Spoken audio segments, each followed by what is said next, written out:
UDF സർക്കാർ സത്യപ്രതിജ്ഞയ്ക്ക് തമിഴ്നാട് മുഖ്യമന്ത്രി Joseph Vijay എത്തും.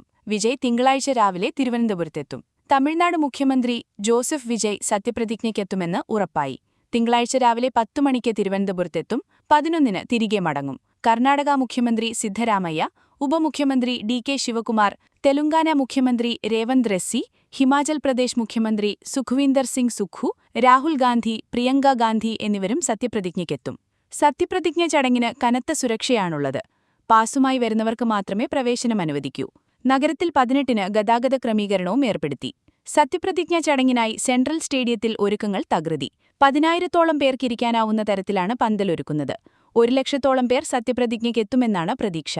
പന്തലിന്റെ വശങ്ങളിൽ വീഡിയോ വാൾ ഒരുക്കുന്നതിനൊപ്പം തിങ്കളാഴ്ച രാവിലെ 10-ന് നടക്കുന്ന സത്യപ്രതിജ്ഞ കാണുന്നതിനായി നിശാഗന്ധി ഉൾപ്പെടെ നഗരത്തിന്റെ വിവിധയിടങ്ങളിൽ വലിയ സ്ക്രീനുകളും സ്ഥാപിക്കും.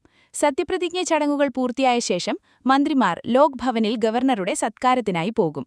പിന്നീട് മന്ത്രിസഭാ യോഗം ചേർന്ന് നിയമസഭ ചേരുന്നതിനുള്ള ശുപാർശ ഗവർണർക്ക് സമർപ്പിക്കും. മന്ത്രിസഭാ സത്യപ്രതിജ്ഞ മെയ് 18, എം.എൽ.എമാരുടെ സത്യപ്രതിജ്ഞ മെയ് 21, സ്പീക്കർ തിരഞ്ഞെടുപ്പ് മെയ് 22, ഗവർണറുടെ നയപ്രഖ്യാപനം മെയ് 29, സംസ്ഥാന ബജറ്റ് ജൂൺ 5 എന്നിങ്ങനെയാണ് ക്രമീകരണം.